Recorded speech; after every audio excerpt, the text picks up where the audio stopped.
welcome back to Happy Hour FM. Hello, hello. Laura, you are so far away. I am so far away from you right now. And yet so close. Still so close. The voices are close, the bodies are... This sounds weird. Welcome back to Happy Hour FM, the international show for interviews and whatnot in the city of Groningen, the loveliest city. But today we won't be listening or learning much about the events in this. Well, actually some, right? Some, yes. I guess. Some events, very specific events. Very specific events to a very specific theme, because we have two lovely, lovely guests on the show today. Super excited. I always love when we get two people on, because it's like twice the challenge and twice the fun and twice the realization that we don't have enough time to talk to two people. But we've got two improvisers from the local improv comedy group, Stranger Things Have Happened. Ole Gmelin and Jenifer Yáñez Villahermosa. Welcome to the show. Woo! Thank you for having us. Thank you so much for being here. It's a real pleasure. Also for us. So, for context, why are you here? Well, that's a rhetorical question. I got in contact with you because I wanted to talk to you guys. That's it. Wow, yeah, amazing. Good story. And then we were very luckily invited to one of your shows by your colleague Roos, or colleague's a term, yeah. Like a PR manager as well, but right? she's also a colleague of ours. Yeah, okay, nice. Yeah. And so we got the chance to, that's where we met the two of you. We hadn't gotten a chance to talk before, but we got to see you perform at a very special show. And obviously we'll get into what improv is, if people don't know, maybe misconceptions around improv, what you guys actually do, your other actual jobs, question mark. But first of all, do you guys just want to quickly introduce yourselves one by one? Give the audience a little hello. All right. Hello, my name is Jenifer Yáñez Villahermosa, as you very nicely pronounced. Thank you, my stepmom. I'm a musician, professional musician, and a theater improviser. And next to that, I teach. I do a PhD connected to improv as well, and it's so sick. Yeah, a variety of things, but everything is somehow connected to improv. Yeah. It's so amazing. You told me just before that you were teaching for over 7 years before the PhD. Even? And that was all. It's not exactly. You didn't give music lessons, but you gave performance. Correct. So I taught different subjects that were connected to stage presence, expressiveness, how to communicate to an audience. Sick. And I did a lot of that also using improv principles and improv skills. Very cool. What was the context for giving these lessons? Is it like at Hanze or something? At the music conservatory, at the Prins Claus Conservatorium in Groningen. And also I teach at the Honors College. You teach at the Honors College? Yeah, at the Roeg. How does that... what's the course for the Honors College? It's called Improvise Your Way Forward. Cool. Yeah, and it's also about implementing improv principles in daily life for personal and professional situations. Yeah. What would you say the biggest difference is between like Hanze students and Honors College students? I have not worked with honors students at the Hanze, so I cannot make that difference. Maybe the eagerness to be there is perhaps more noticeable in the honors students. They fought tooth and nail to be honors students. Fair. Well, thank you for the introduction. And Ole. Welcome. Hello. I'm Ole Gmelin. I am. What am I? I'm an improviser too. This is why we're here. But in my day-to-day life, I'm an assistant professor in the University of Groningen. Yeah. I'm in psychology. Study sexual identity. Yeah. That's what I do. I remember I searched you up and I found this picture of you like in front of an audience. Yeah. And do you notice when they take like pictures of you at like a public event or something? Yeah. You're try really hard not to look. You expressly like pose like I'm just gonna. That's gonna stick my shoulders out a little bit. No, chin up, shoulders back. Yeah, exactly. No, but you looked really. No, imposing is not the right word, but like cool. You know. Cool. I mean, I just have a big respect for like teachers and professors anyway. You know. So sick that you do that, and I love that both of you are like connected to education and the university, but you're also just really funny people, which is sick. It's a big compliment. Yeah, really special. Well, you're welcome. But both of you are. We'll mainly talk about improv, I suppose. We can absolutely go into your work lives a little bit if you'd like. But the context of the show, Stranger Things Have Happened. What is the show? What is the group? Please inform me. Well, the group is a bunch of individuals with very different backgrounds who got together because they love improv. And the group itself was born about 16 years ago, even a bit more, I think, almost 17 years ago. I think 2009, right? Yeah, correct. And it was created by a bunch of theater enthusiasts who were doing theater together, and they were like, "Hey, have you heard about improv? Let's put our scripts aside and improvise something on the spot." And they started to train themselves and to figure out how this art form actually worked. Yeah. And from that, more people started joining the group, and they've been training different generations of improvisers. And we are Ole and I are in the current generation. We've been together for 10 years, I think, performing together. Yeah. Congrats on the 10 years. Wow. Yes. Happy anniversary. Yeah. Do you guys know where the name comes from? Stranger Things Have Happened. Yeah. No. I think there is a song. Ole looks at me like, do you know this story? I don't. No. There's a song by some band. Oh. It's called Stranger Things Have Happened. Yeah. Oh, okay. Yeah. All I know about it. You could search it up in a break, But obviously it predates the show, Stranger Things. Yes. It predates the show. Yeah, we're getting a lot of email for Stranger Things fans. Oh, yeah. Yeah? Really? Like a lot. Really? Like, what about? We get, for example, audition videos. So people send us videos of them acting. Yeah. We also get a lot of suggestions for script changes. Yeah. And what sort of seasons should look like. Whether or not maybe more vegans should be featured and What? things. Yeah. We get people ranting also about decisions that have been made by the show creators, and they're like, "Why do you do that?" And we're like, "We apologize. We have nothing to do with it, and we understand that you're upset." They did make Vecna too hot. That's true. But so the generation you're in now, how far is that from the first generation? How many people between? From the first generation, there is none left. There's none left of the first people. Yeah, Ole is the oldest member. Yeah, I would say I'm second generation, kind of. Oh, cool. Second generation. I think so. So it got established, and then you came in afterwards. Yeah. And replaced someone. No. So we just every now and then people join the group and we sort of grow and then shrink and then grow. And shrink. Fair. So, but this was born in Groningen. Yeah.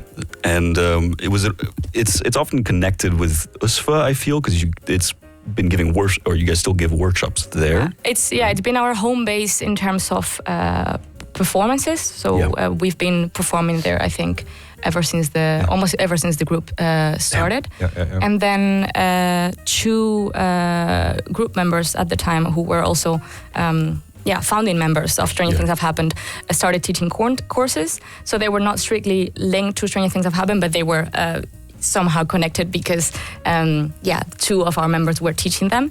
And now one of the founding members of Stranger Things Have Happened has continued to teach those courses, and one of the people that we have as our current member is also teaching it. So we're still somehow linked to those courses, but they don't belong to us as a group. Yeah. Cool. Okay. So you still provide workshops there, but of course you expand outside of there, you also are on a larger scale as well. I mean, some level of internationality. I feel like I've seen that written. To what extent do I have to think here? How international have you guys been? We have performed in many different countries, ranging from Germany, Norway, Denmark, the UK, Israel. We've been Sofia's Bulgaria. Cool. Bulgaria as well. Nice. Yeah. Wow. Do you think very international? It's very international. Do the audiences change drastically across the countries in the humor you have to provide? Yes. I think we do not necessarily adapt our humor, but we do notice what lands and what doesn't. And different audiences are also trained in different kinds of forms of improv and different styles, and so it can happen that you come with maybe what we would call the Groninger style, and then The Groninger style, then they're like, doesn't compute, don't like it, or love it also sometimes. So that you guys are good at adapting because, hey, that's improv. But about improv, what is it actually? Let's go back to that because I think some people might have a misconception of improv. Some people might be thinking it's stand-up comedy, or some people just might be thinking it's cringe. What is improv? Yes, what is improv? It's a form of non-scripted theater that relies on co-creation. So while it can be done solo, it usually is built around the idea of co-creating and building blocks together with someone else. And then you give propositions to one another, and then you move the scene forward, building on what your partner has offered to you. We call those offers. Yeah. I think a lot of people have made experiences with improv in maybe like a drama class, or like it's like before the real serious things happen, you do like a bit of a warm-up game that's improv. I think for the longest time, improv has been sort of a children's play and or tool for warming up, and more recently, or maybe 40 or so years ago, it's become an actual way of doing it. Yeah, an art form, like you said before. Yeah. Can I ask, does it always have to be funny? Because it's always associated with like funniness, but...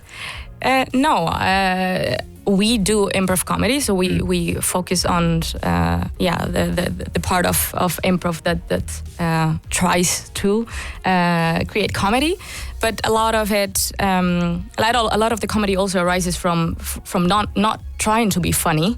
So that's also something that we keep in mind a lot, and that it's one of the rules, I think, that people try to have in mind when creating scenes on the spot. But there is also dramatic and professional theater. And it's perhaps less common or less done, and it's in very specific communities that it's become more famous or popular. Right. Okay. How difficult is it to be funny?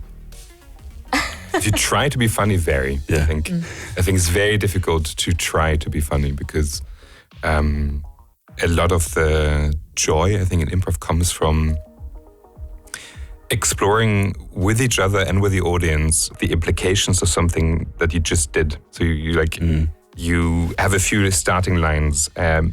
Someone has a slip of tongue, and suddenly that's the reality of where you're living, and that is a million times more funny than me telling you a joke. And so I think what makes improv really funny is when it's natural, emergent, and sort of taking things serious that you don't necessarily have to take serious, but once you commit, then the joke happens. Right. And then sorry. Yeah, I was just going to say, I think it's stand-up can be built around the idea of being funny, and you preparing your own jokes. But in improv, because you are co-creating with someone else, then you might think something is really funny, but you need to convey it in a way that the other person is understanding exactly what you're trying to do, and how to build upon it in a way that still makes the joke land in the way that you intended. And that is simply too difficult. Mind reading. Correct. Mind reading. I have 1,000 questions. How do you practice improv? And do you need to practice improv? Yemi is nodding. I don't know that you have to practice it. Ola has been doing this for way too long. That's the practice, right? The years that you put in. Yeah, I think. So when we train, I think maybe train is better than practice, because we don't sort of rehearse something. We, I think, get into a habit of embodying a kind of mindset that you enter the stage empty and willing to engage, and that's something that requires practice in this sense. And at the same time, I think what you can train is how fast you are. So the more you do it, the faster you get.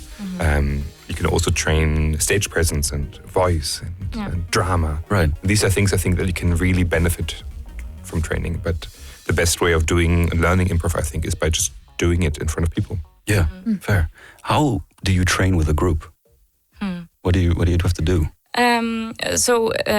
Like Oli said, like we train in specific muscles, specific skills. So when we train together, one of us is perhaps leading a specific exercise that will be targeting specific skill that we need to work on. It might be listening, it might be becoming more creative on the spot, and then we have exercises that are targeted, that specific skill, and we just work together on that specific exercise.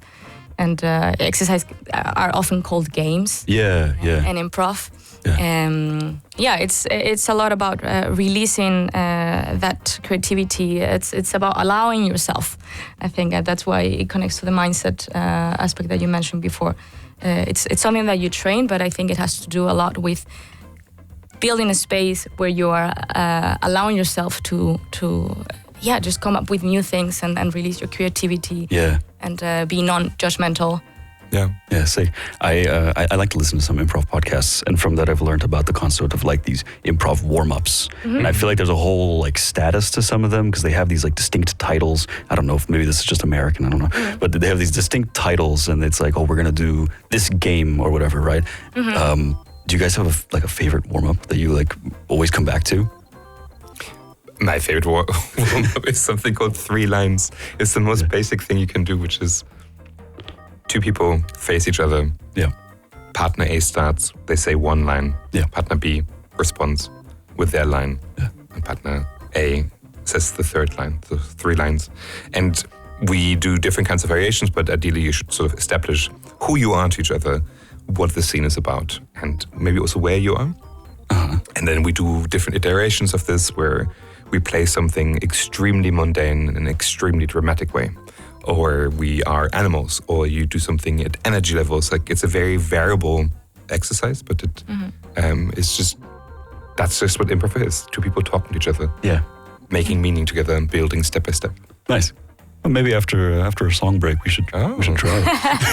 How about you, Jenny? I think that's also one of the exercises that we do more often, together with an association ball and an free association exercise in which we throw a ball to each other, and then we say a word. And then the person who receives the ball has to say another word that they associate with the one that they received. And that's again a way to build listening, to make sure that you are in the here and now, listening to your partner and trying to associate with some of the ideas that you receive. So you can like create something quickly that's also relevant to what they just threw at you. Fair. Seems like good practice. Goodness me. Oh man, how do I move on from here? Well, before we take a first song break, I guess we just gotta paint the full picture. You guys are a group of people. How many in your group? Currently, we are 2, 4, 6, 7. 7 lovely people. Funny people, all with their busy lives, but then they get together and they do funny things. And you get on stage, not all of you sometimes. Like when I saw you, it was 4 people, right? But then you do stuff in front of an audience. And most of the time you get the audience involved, right? Can you comment on how that is, just dealing with strangers? People who aren't improvisers, really? I mean, everyone's an improviser, you know? How is that? It's consensual, first of all. Don't be afraid. If you go to a show, you're not going to be like grabbed. I think what's really, what we are hoping to do, and I think we often manage to do, is that people think being on stage is easy because people from the audience come on stage and then the audience says, wow, they're doing so well. And that is often because the volunteers are really good, and in part also because we're really good at sort of maneuvering them around in a way that makes them look good. And it can invite people to think, this is extremely easy, and then being maybe actively trying to be funny. Often people think that being funny means being cruel or being mean to the person you're with, and that becomes difficult because you want them to look good still, even though they're being like very mean to you at that moment. And so if you have a partner who wants to co-play with you and it's like, I'm ready for this, amazing, very easy. If you're someone who's either has a very strong idea of what they want to do or think that their best shot is to make you look bad, then it becomes so difficult because you still have to take care of them. A scene lasts 3 minutes. This person must get through it. You know, we have to help them. But that's something we've, I think, built a lot of experience on, because our improv jams, which is what we do on Mondays, is the one thing that we've been doing, I think, also ever since we started, and trying to get people to experience improv for themselves, even if they had never trained in it.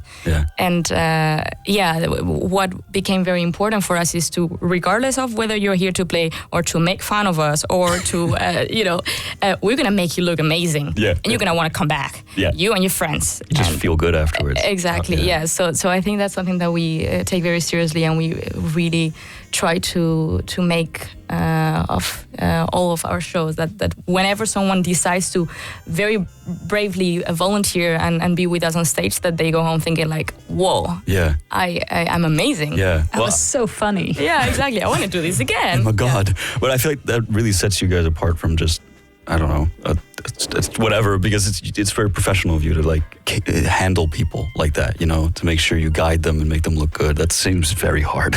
I was once on stage years ago. It's still a favorite thing I've ever done with a person. You know what it is? Yeah. Yeah. There was this person who volunteered for a game in which you have to pick up quotes from the floor on pieces of paper. Yeah. And basically, we pick up these pieces of lines that you then say in your script as you go along. And this person said, I think maybe a total of 4 things in the entire... in a scene of 5 minutes or 6 minutes. And I just was like, had to like move around them. And it was really, really sweet, but it was really hard work. So the important thing there is like, indeed, to whatever it is that they're doing or not doing in this case, you're making meaning. You're trying to make sense out of it. And it's like, okay, if they're not talking, there's a reason for them to not be talking to me. And Ole did a fantastic job in that scene, and we will forever remember it. Absolute class act. That sounds really fun.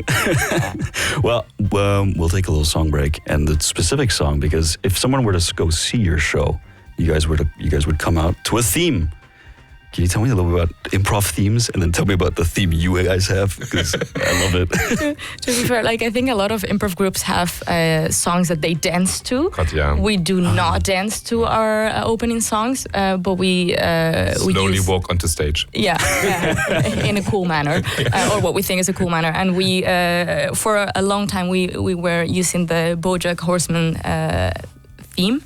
And that's, I think, what we're going to listen to now. I'm excited. Well, we're going to be right back after a very short song. It's about a minute. This is BoJack's theme from the show, BoJack Horseman. This is Happy Hour FM.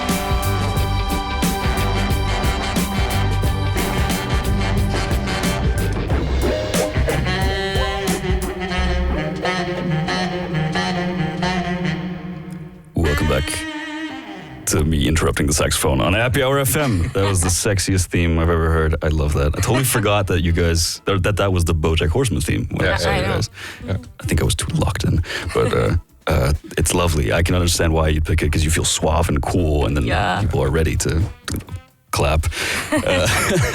So we're back on Happy Hour FM. We're talking to Ole and Jenifer from the improv group Stranger Things Have Happened, here a local improv group from the city of Groningen. And we were just talking a little bit about the academy courses you guys provide.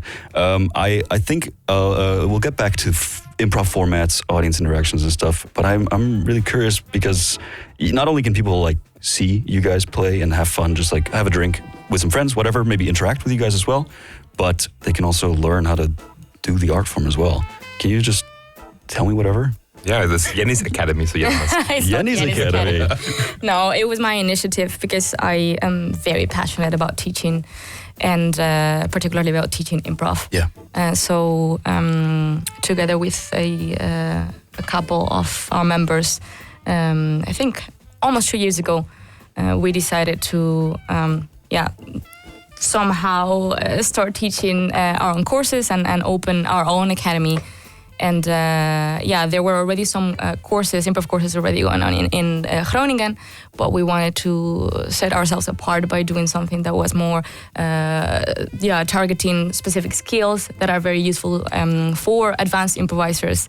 And so that was the initial idea, because USFA was providing already some courses, but we wanted to target advanced improvisers who were, after finishing those courses, in that zone of like, how do I continue learning and doing improv? Yeah. And we decided to start offering some courses, building on skills like how to do object work and how to work with your partner on listening skills. And from that, we've moved on to teaching beginners as well now. So we are expanding the courses and the amount of people that can come to the academy to learn about improv. Nice. And it's fun. Yeah, what I really like about it is like the courses are basically what we also do in our own rehearsals. So we can't, of course, train with everyone. That would be impossible. But it's, I think, really nice that it's basically helping people to gain the skills in the ways that we also gained them ourselves. Yeah, yeah. Very hands-on then. Yeah. Have you ever had people become members from lessons? Yeah, I mean, not from the academy, but from before the academy, we did have training groups. Yeah. So we contacted individuals that we thought were very eager to continue learning improv, and we decided to train them and to work a little bit more intensively in skills that we thought were very helpful for them to become better, to connect better with their audiences, and to simply listen and co-create better scenes with their partners. And from those training groups, we did recruit some people, right? Yeah, absolutely. Yeah. Nice. Yeah. Anyone I saw last time? Probably. I mean, I was recruited. No, you were recruited, okay. Yeah, but I think everyone else who's part of the group now was recruited from those training groups. I was the first generation of this training group, Exactly. I think all of us were recruited from those training groups. Yeah. Sick. Where can people find more about these, about the academy? Everything is on our website, strengethics.nl. They have information about our academy courses, and if they want also a workshop targeted at anything that they may see fit, any event, they can also reach out to us through the website. Right. You guys provide, do you guys only do workshops for like corporate events or something, or you also just do shows? People book you for stuff? Yeah, we do both. Yeah. Is that different, going to like an office and performing an improv show versus like just a bar? I think so. I think it can be very different that in an improv show, most people don't know each other. Like everyone comes there in the same playing field. Oh, yeah, true. And everyone is kind of anonymous. But as soon as you're in a structure like a fraternity maybe or a company, then it is important who laughs when. Are you supposed to laugh? Are you not supposed to laugh? Is this funny? Are we vibing with this or not? And so it can be very interesting to start gaining trust and building a kind of sort of sense of like, oh, we're actually having a good time. And that doesn't happen with regular audiences because they are already there to enjoy themselves. Yeah. The PR, the HR lady didn't sort of book this in as a well-being thing. They're staying 2 hours later on their shift and they're like, well, I'm watching these guys now. This is already my busy schedule. I have to do this. Yeah. So I'm good. Yeah, okay. Yeah. That sounds lovely though. And how often do you guys provide courses in the week, for example, or in a month? I think it really differs. It depends on how many. The academy courses take place regularly, and those happen on Tuesdays. But corporate gigs depends on how many clients we get. We last month did a workshop for Rabobank employees in Utrecht, for instance, and that one was. They requested a workshop that was focused on enhancing communication and cohesion and building trust. So those were the 3 things that we focused on. But some other companies want us to help their employees be more creative, think on the spot. So it really differs, how many bookings we get a month. Yeah. It's a little bit of a segue, but how do you deal with, you guys are an English group, right, in the Netherlands, right? And obviously this is your home in Groningen, and it's a very international city, so that's like the plus, right? But is that ever a struggle, or has it been a struggle with like the Dutch language, Dutch people, for example, in terms of being an English international group? I find it very interesting that our audience is probably, I think by now, 50% Dutch. I would say there is a huge group of people who come regularly, maybe every week, and who I think also just enjoy the international vibe. They like the community that's there, and they want to speak English, and they want to be entertained in English. And so I think if anything, it's really nice also because it's nicer, I think, to make fun of a place like Groningen from a semi-outsider perspective. And so I think there's a lot of people who really also want you to make fun of Groningen, the Groentemarkt. Oh, he said it. And Groningen is a very vibrant, has a very vibrant improv scene. Both for and by internationals, but also by Dutch people. Very big scene. Definitely, like musically, for example, it's like also improv is, you can improv musically, but like the music scene is also this big international mess. So I can imagine that it's a kind of similar. Do you think that it attracts a certain type of people? 100%. Yeah. 100%. Yeah. Absolutely. I think what is really, so I think we are really happy with our community, and I think our community is quite happy with us because we are quite a safe space, I think. So a lot of stand-up can be, I think, built around cruelty and meanness, and so we are very explicitly also when we're working with each other trying to be as inclusive as we can. So every couple of years we update how we introduce the night. We used to do like a ladies and gentlemen, which we no longer do because that is maybe not what we want to do anymore. So we find updates, and I think it attracts people who enjoy that general vibe, I think. It also updates, it provides like a structured way of engaging with each other, like a structured type of social interaction, which I think is really nice for people who maybe otherwise struggle a bit with social interactions. So it's a really good place for socializing in a way that is like a bit based on rules and has a way of engaging with each other. Oh, lovely. Nice. Well, it was a good vibe when we went, and I would love to go again. We're going to take another little song break, and then we're going to get into, I really want to talk a lot about prompts and scenes and how that all works. But first of all, Jenny, you brought in some more music. Can you tell us about Move by Saint Motel? Why'd you bring it? Also another opening song that we've been using more recently. Yeah. And I just find Saint Motel really cool, so I proposed it, and no one in the group said no to it. Okay. That's the story. This is Move by Saint Motel. We'll be right back on Happy Hour FM.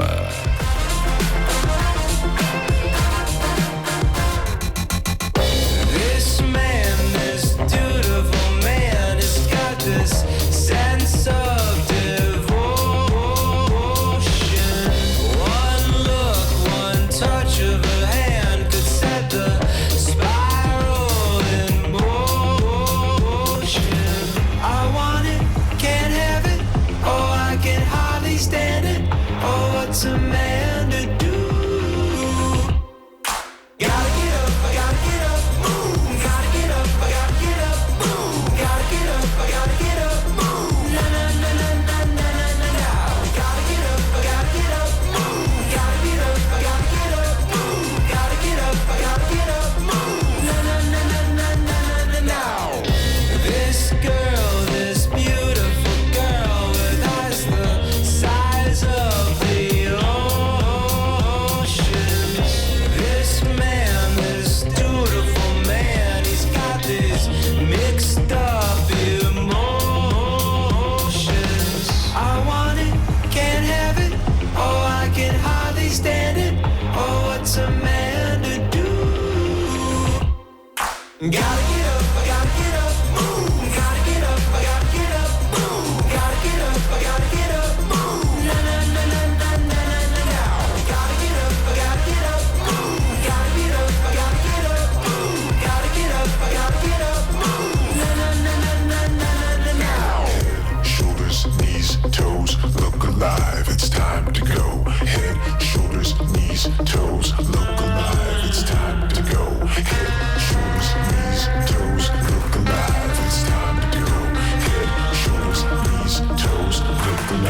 It's time to go.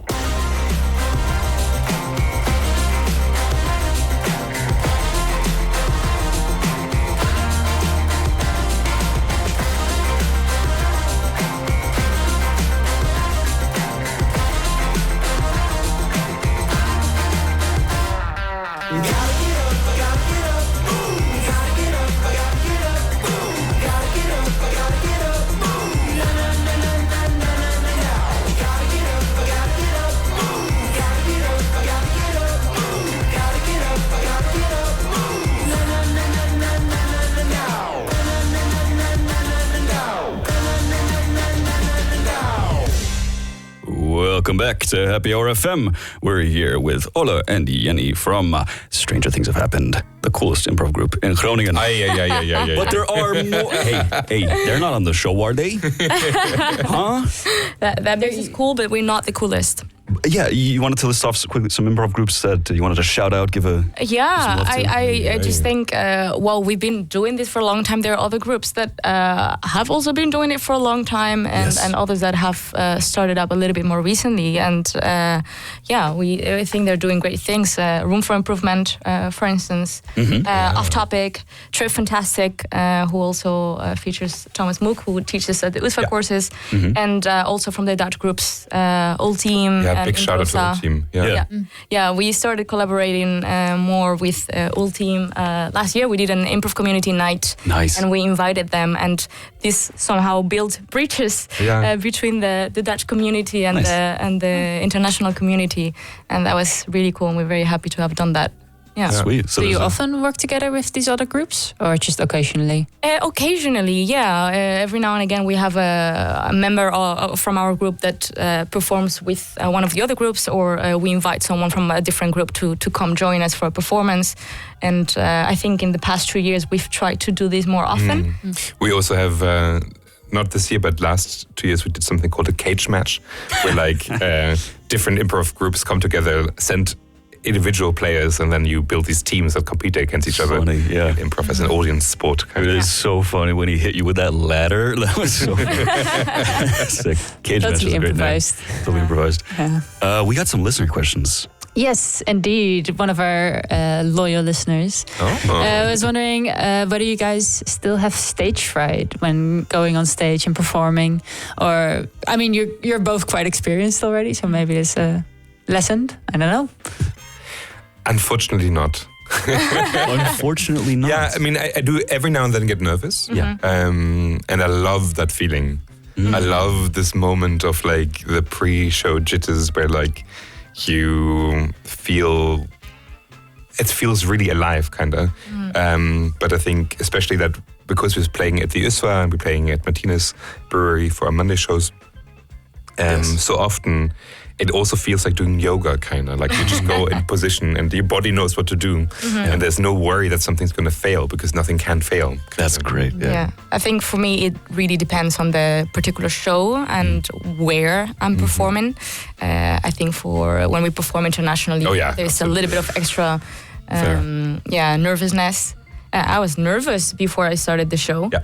So this is not a stage, but right? Absolutely. It's a little bit out of the comfort zone. Yeah, it's a different context, right? I think I don't get nervous for a Monday jam because I know how to act, how to interact with the people that are there, and how to behave somehow. Yeah. Well, you're definitely warmed up now. Funny, huh? Do we have any more? Yeah, I mean, it also ties back into where you're performing and what nervousness comes with it. What would be your dream place to perform if you could pick anywhere or do anything? It's very petty and very small, but it's very, very, very local. We used to play at Martini Plaza, but they became too expensive, so we stopped doing that. But it was very good. I liked it a lot. Yeah. In Groningen, also the Stadsschouwburg. I would love to. We have done a show too there, but it was amazing. It's just great theater space. Oh. Yeah, I'm less interested in the local, and not that I'm not interested in the local, but I'd like to go beyond. somewhere in the States. I'm currently also in contact with a few people. I'm gonna be likely traveling to the States in the next month. Oh, yeah, that's true. And I'm hoping to also meet up and perform with some people who the American improv scene is big, quite right? big, Massive. exactly. Yeah, so I'm excited to be performing or meeting people there. Fascinating. I can also imagine the audience in the US is probably going to be very different. Yeah, exactly. Yeah, absolutely. Yeah. Nice. And you guys have accents. That's interesting. Whoopsies. Oh no! Well, like the stuff, the improv that I engage with. Okay, besides us both doing as hosts, both doing D&D, I listen to like all just like the American improv, not the American. I listen to some American improv shows. So that's my experience of like the San Francisco, I think, improv. Wait, Chicago.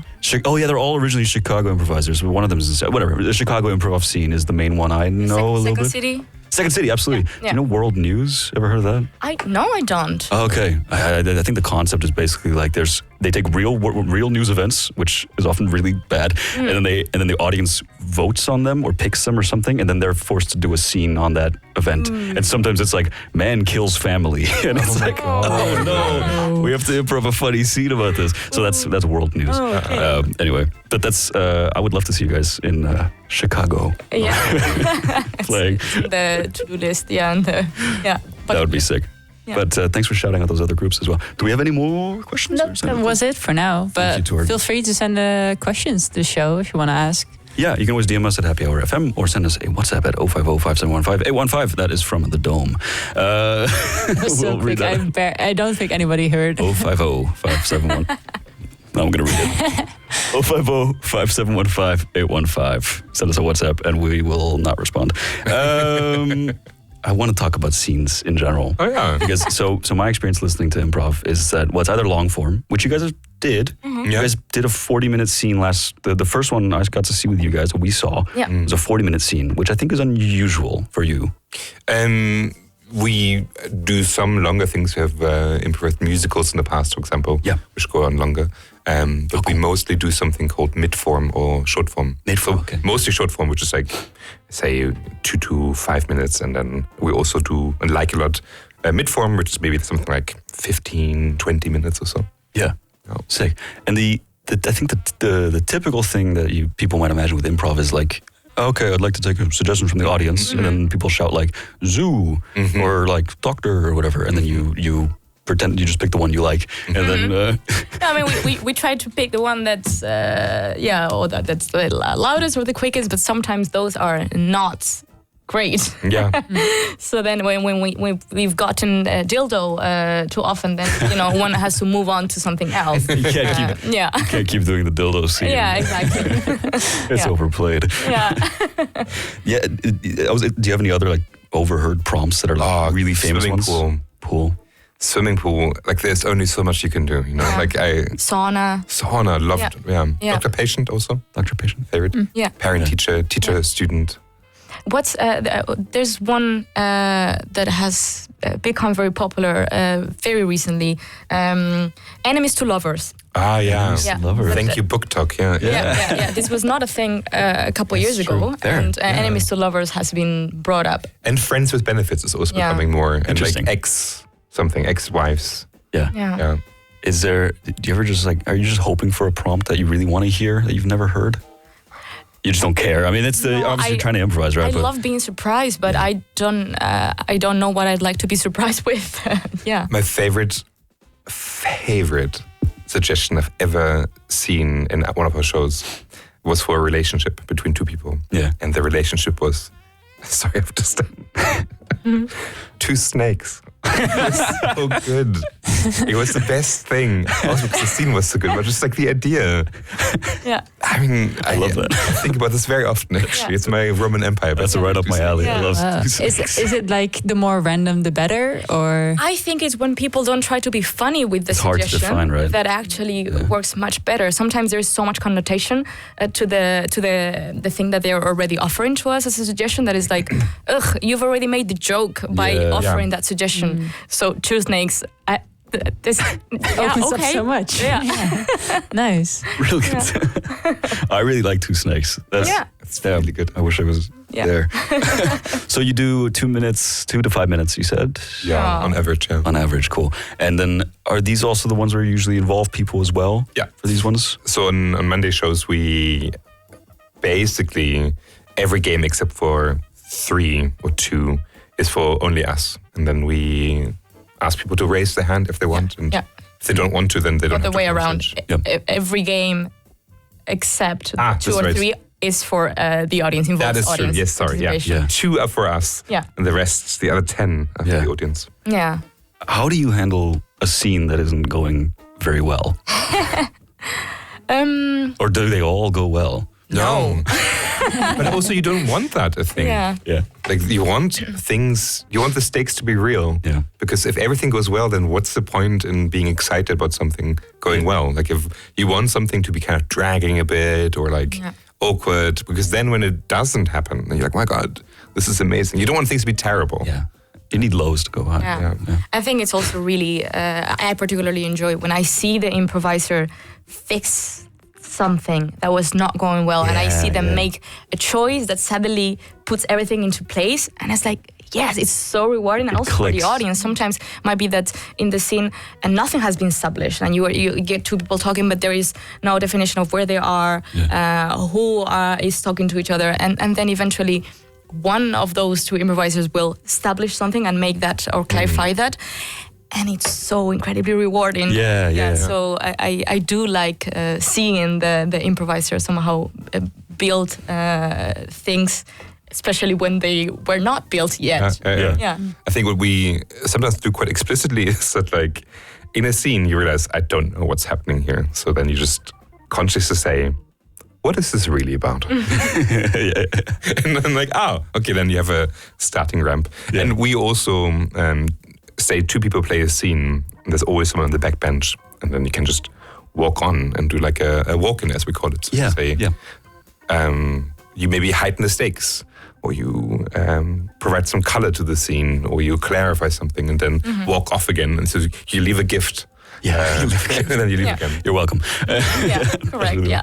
What do you really like? Oh, sorry, do you have a question? I was wondering if you, as improvisers, and also notice that you have been granted an opportunity and just jumping on that, or is that not necessarily the case? I mean, sometimes someone walks in and you're like, we were getting there. Like, we didn't need this. But that's, I think, also comes with trust, and people recognize, this is actually... even this wasn't what we wanted to do, it's now our reality. And I think it's always a gift if something happens that you didn't expect. There is for the, like, also the people who are in the back line to enter a scene knowing that when they're entering, they're actually serving the scene, and they're going to make it even better, not with the purpose of like, I'm going to make a joke. Because this is not your scene; it's someone else's scene, and only if you're serving the scene and the thing that was already being established, then you should be coming in. That's why it seems so important that you guys really like rehearse, right? You rehearse together, you get used to each other, and you know how you tick, right? I can imagine that's super important. When you're performing with another person, are there specific things you're looking for from them, or you're trying to cue them in specific ways? Is it mostly body language, or just kind of like magic?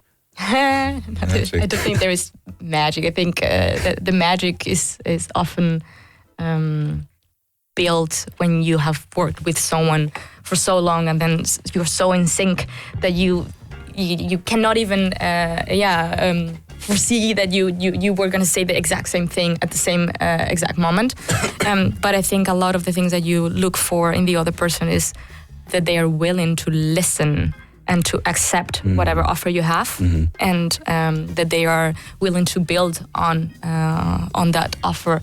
And I think this is also common to all improv communities, not something that we do and that other communities don't do. It's based on the improv principles. I like being on stage with someone where I can see that there's a distinction between player and character. So that the character is maybe frantic or high energy, but I can see that the person playing that character is like connected with me. It's like they're reading you. If they need to, they can hold a second or a minute or an hour of silence. They choose not to. So I think if you can see that the player behind the character is actually doing something, That's sick.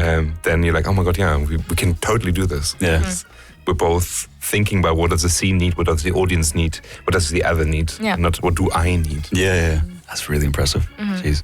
Do you guys have any like go-tos if you're just jumping into a scene? Like a voice you always do or a character you always like to play? I think we've had discussions about this recently as well. Like it's things that we feel comfortable with that we happen to do more often than we actually were able to notice. I often go to old ladies character. And I like playing dumb characters also, like people who are really not knowledgeable about the thing that they are supposed to be talking about in the scene, and I enjoy that aspect of but I think Ole also has his own. I think you go through stages. Like I've been doing this for now 11 years. So over time I've done like different kinds of eras. I had like an old lady era, like a mean mum era.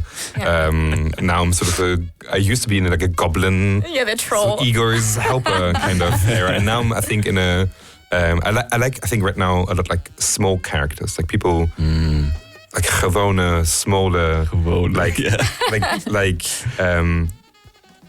as pathetic as all of us are. Yeah, I really liked from the first scene we got to see from you. You played quite reserved, I felt, in the way you drew out a lot of silence in your between talking to Tim. I forgot his character's name, but Tim with your colleague, and I like it's I mean everything it was all fun, but I can see that working really well. More reserved, drawn out, and But I'm sorry. Oh no, I was wondering if are these like the character types because you know that they worked before that they also work again, or? Well, I think there is something that clicks with you as a person, that when you play this character, when you embody this character, there is some sort of connection that you are like, this feels right, or I know this character, I know it so well, and it may not be you may not be as comfortable playing other characters, and while we all have a wide range, there are some that somehow just feel like I know it, I know exactly how they would respond to this. That's nice. And I realize I like a lot of characters that are giving you the license to be a bit crazy, like you have this like troll bridge whatever character who is now at working at a bank, kind of. That gives a lot of space for strange explorations, I think. Yeah. I'm just thinking, because you say like, the troll working in a bank, and I think to some people, and maybe like me a few years back when I didn't listen to improv stuff yet, it's like you don't get it, right? There's something about it's like, why would you listen to that? It sounds ridiculous. But is there a way you could put it to words, like why this art form works? If this like short form storytelling, like why does it work? Not even that it's funny, but why is it like satisfying to see stories like told so quickly and made up?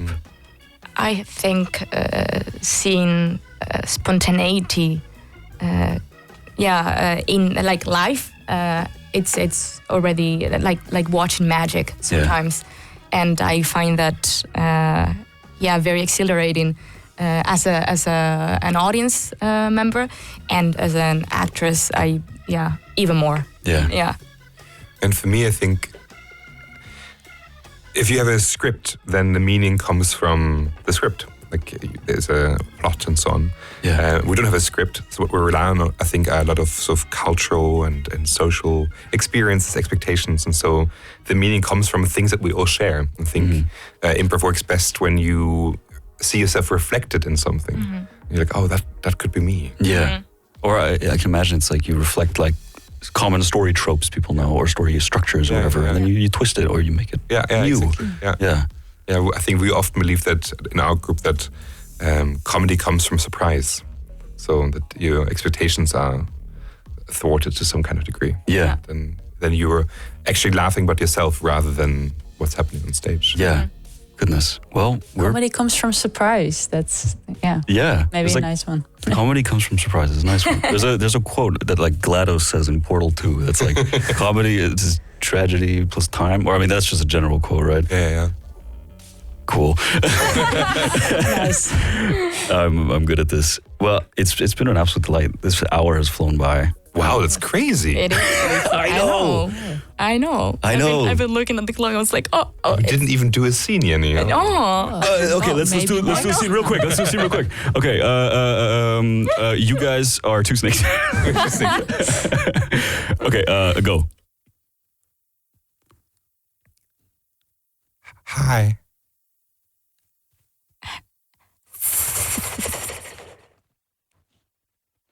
Hey. Sorry, I think this is my burrow. Oh, excuse you. I mean, if you want to, we could go together, and eat the family of rats.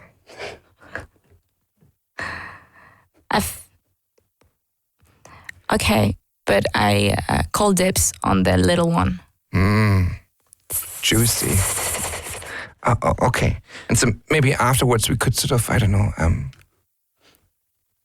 grab a drink or something.